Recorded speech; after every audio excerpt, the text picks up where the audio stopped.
listen to that music. Isn't that cool? This whole game is cool. Hey, ladies and gentlemen, thank you for joining me once again today, and welcome to Three Kingdoms Total War. I know I'm well behind the curve on this. A bunch of other people have been playing this game for a week.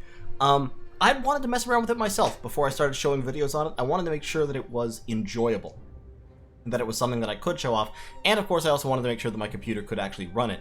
Fun thing is, this computer actually probably runs this game better than it does Warhammer. So yeah, definitely happy about that. But Three Kingdoms Total War is a great game. I don't think I'm going to start a new campaign in this video. This is kind of an intro video to let you know kind of what to expect in the near future. Oh, my mouse actually moves the background around. I hadn't noticed that before. That's weird. Okay. Anyway, I've been playing.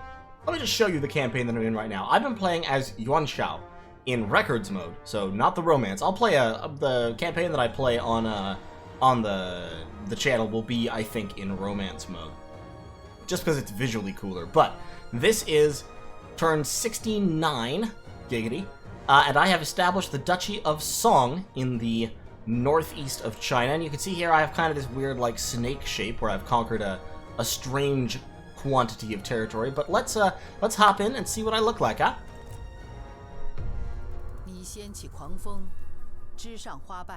Also, can I just say, I love the Chinese voiceovers in this game.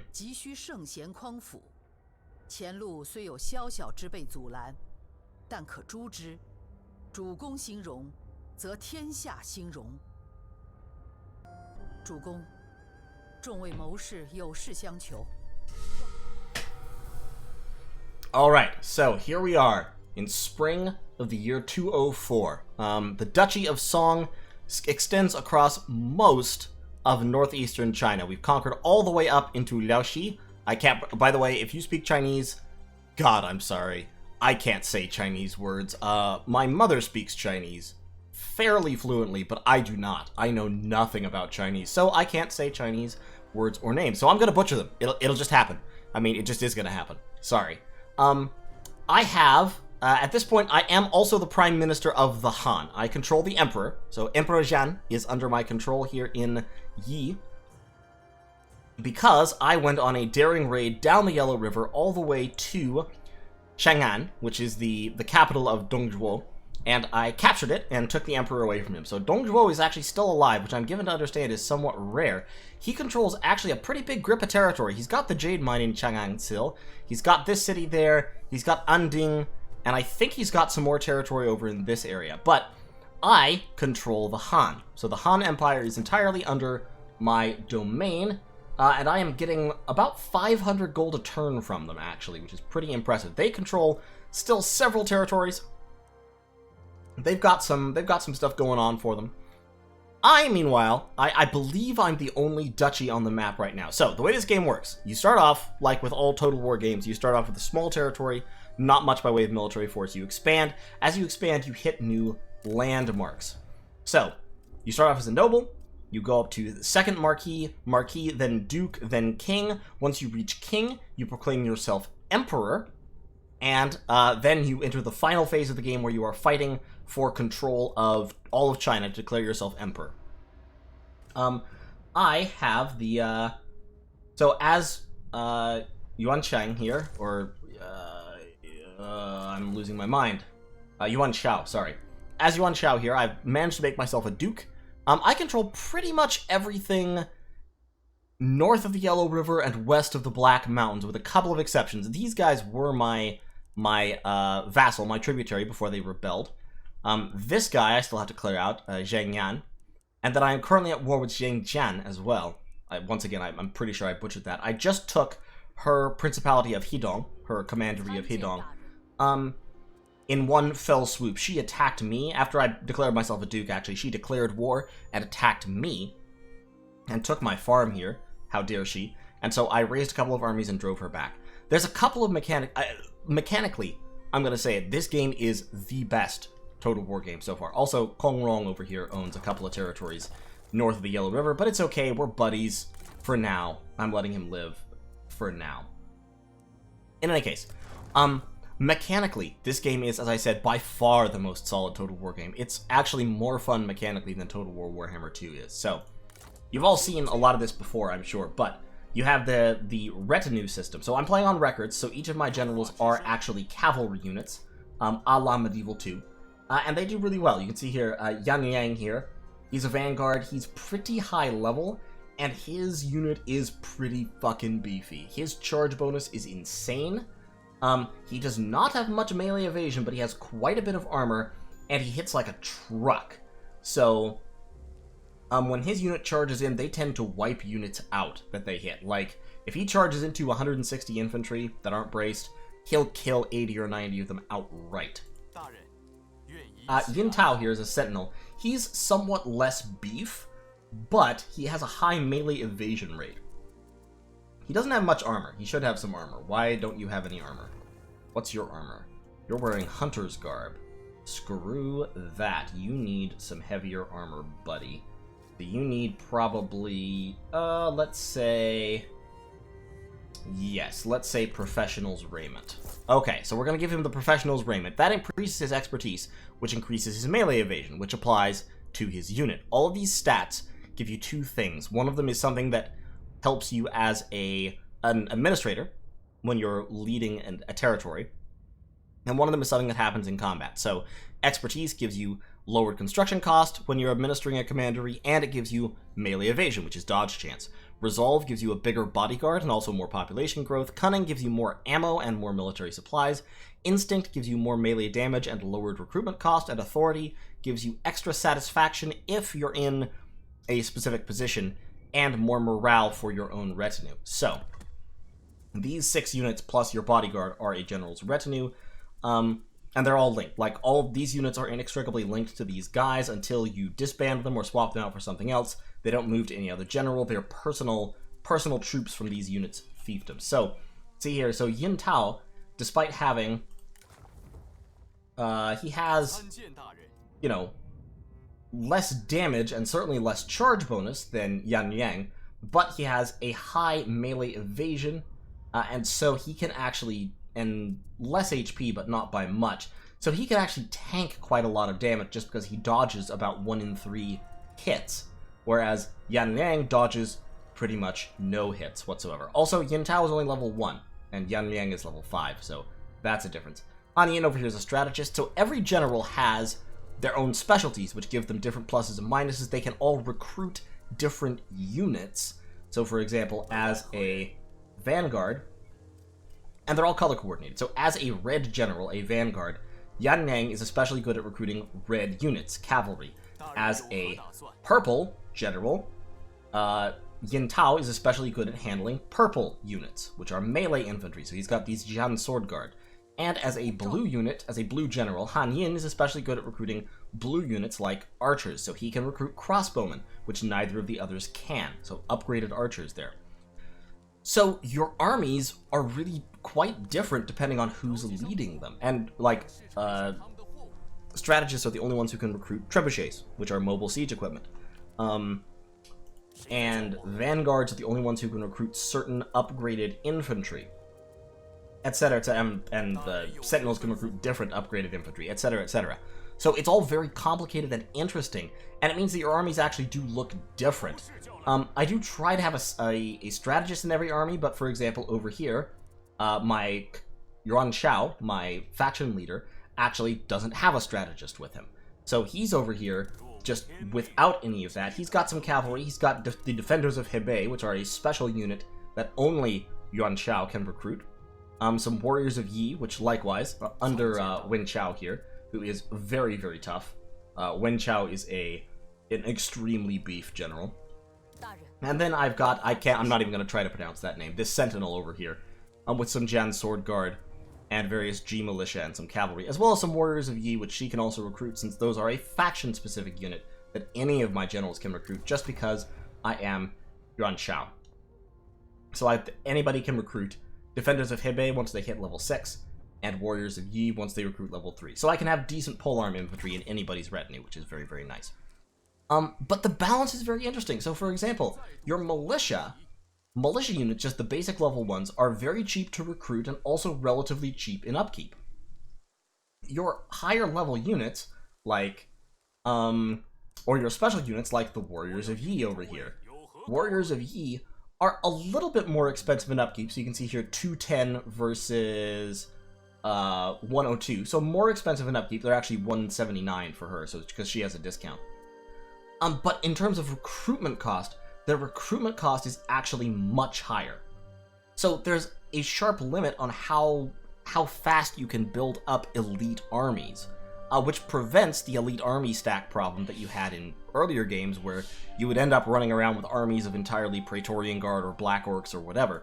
In this game, if you try to do that, it's going to take you so long to build them up, because they each cost like 2,000 gold to recruit, as compared to the G militia's like 400, that the other factions will just overwhelm you with numbers.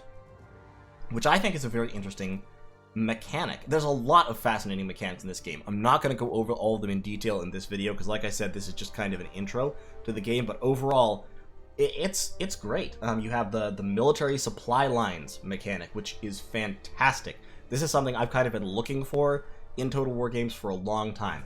You have to have military supplies. Various things give you supplies, various things take supplies away from you depending on where you are. You expend military supplies when you're in enemy territory campaigning, which places a limit on how long you can besiege an enemy city. So now sieges are actually a thing, actually a contest of wills and supply lines between you and the enemy, where it's a matter of, do you have the characters, do you have the supply lines to support a long siege, versus does the enemy have the food reserves built up, and food reserves build up on a per county basis, per commandery basis, I'm sorry. So, you know, you can end up besieging a city that you don't quite have the strength to take for a long time, and you know, it's a question of, do you have the supplies to maintain that? So like, right now, for example, I'm actually not losing supplies in this army, despite besieging this city, Shangdang, because my characters have lots of supply bonuses that I've stacked on them with various skills, and I've reformed my economy to generate more supplies. So I'm actually still gaining 1 supply per turn, despite being sitting here in enemy territory besieging this city. If the enemy had a certain structure in their city, or a couple of structures in this area, Shangdang, then they could inflict negative supplies on me if they had patrols or watchtowers or such, which would mean that I'd be losing supplies and my siege would be limited in terms of how long I could carry it on. So there's an interesting back and forth there, because of course you only have so many building slots, so building those defensive structures means you're giving up on income or public order or something. Diplomacy in this game is much more involved and interesting than it ever has been before. So as the Duchy of Song, right now it says over here, I am a major threat because I've gotten so big so quickly. I control 12 commanderies. My income is very low because I'm fielding 3 armies, and armies are quite expensive. I have a very significant plus positive in food, and my trade influence is high. Trade influence is a stat, sort of an agglomeration of your various resources that you have access to and markets you have access to, that basically tells you how much other people want to trade with you. And you can see there are a bunch of resources that I don't have access to that I will want for various different things, like entrepreneurs, industrialists, rice, horses, tea, jade. All of those are really important for building different structures that give you powerful bonuses, but I don't have them because I don't have access to them. In terms of, you have your faction list over there, I can actually sort by groups, and you can see right now I am a leading member of the Coalition to Defeat Barbarians. I have, because I control the Emperor, I also control the remnants of the Han Empire, which are down here. I have also made Ma Teng my vassal, so Ma Teng over here controls very little territory, but he gives me something, and he gives me a little bit of money every turn, and he likes me. So if I click on negotiate, I can see he likes me, and I can see why, and then there's a ton of options you can make. I can swap items, I can request food, I can give him food, I can make payments of varying different kinds in varying different degrees. I can marry members of our factions together if there are marriageable people in his faction. There aren't. I have marriageable people, but he doesn't. And I can choose whether I'm sending someone out of my faction to join his, or taking someone from his faction to join mine, and that helps determine what his response is going to be to that. I can actually absorb factions if I can marry them. If I can marry our leaders together, I can actually absorb factions. Now, Yuan Shao is actually married at the moment, and I like his wife. His wife is a really useful character, so we're not going to do that. But there's like this, there's practically a Crusader Kings 2, like, diplomatic and bloodline level to this game, which is really hilarious. You can trade territory. This is something that I desperately miss in Warhammer. You can swap territories back and forth, and in fact, I may end up doing that here, because right now, as you see, I have this weird kind of snaky empire. I'm at war with this lady. I'm also at war with Cao Cao down here. I have a few allies scattered around, but in general, a lot of people don't like me. Probably because I'm huge and dangerous. So you can see here, almost everyone dislikes me, and mainly it's because of faction influence and strategic threat. Faction influence comes from me controlling the Han, and strategic threat comes from me being large and dangerous. So most factions don't like me. So like we can look at Zheng Chao here. I don't even know where he is. I don't think I actually have eyes on him. But he's just like heard of me and doesn't like me. You can also see here I still have some Han Empire territories down in the south as well. But yeah, so in general, I mean, this map is huge, can I also say. I mean, I'm big. Like, I'm like halfway through the game. I've only seen maybe half the map. Like, there's a lot of map still uncovered. I don't think I've even seen half of it. I think this area down here is as big as the area that I've seen. And then there's all this stuff over here still, so like more like a third. I don't know. It's impressive. This is an impressive game. But in any case, this is my personal just records playthrough. I enjoy records mode, but there is also the romance mode. So in records mode, as I said, records mode is a lot like, say, Medieval 2, where your generals are actually units of heavy cavalry. And the type of general they are kind of determines how butch they are. So like strategists over here, they have low hit points, they have low armor, mediocre defensive stats, but overall they're going to get shot with arrows and die. This guy, a vanguard, is incredibly hench, and can absolutely lay a whipping on most other generals. This guy's tough. Sentinels are just hard to kill. And they have decent combat stats as well, so it really varies. There's 5 different types of generals, 5 different colors, 5 different seasons. It's all very sort of Tau. It's a good game, guys. It's a really good game. But in any case, what I'm going to do, and I have to do this. I must play this playthrough, and I won't hear anything about it. Yeah, saving. I just want to save and then quit. I don't think I've actually changed anything, but I'm paranoid. What can I say? So, quitting to menu. Since I bought in the first week, I did get the Yellow Turban Rebellion DLC for free. And so there must be a new campaign. And that campaign must be He, the leader of the people. And the reason why it must be He, the leader of the people. He, I'm sorry. Is because He begins with He-Man, the most powerful. Okay, I think she's done talking now. Also, pardon the thunderstorm. In any case, I'm sorry, I have to play as He-Man. He wields the power of Grayskull. He is the most powerful. You gotta have him. You just gotta do it. So, as He is a yellow turban, so his faction mechanics are somewhat different from everybody else, but that's okay. We'll explore those together, because I've never played him. Well, it'll be interesting. We'll see how it goes. So he gets the village healer building, he gets the aid to the wounded occupation option, which I believe spends money in exchange to boost population growth and income and stuff, and he unlocks the Yusha heavy assault infantry, which have guerrilla deployment so they can vanguard, which is pretty neat. But in any case, thanks for watching me ramble for 20 minutes here. This is a really good game. I'm addicted to it. I've been playing it for hours. I think I bought it 2 days ago, and I think I already have like 10 or 15 hours in the game.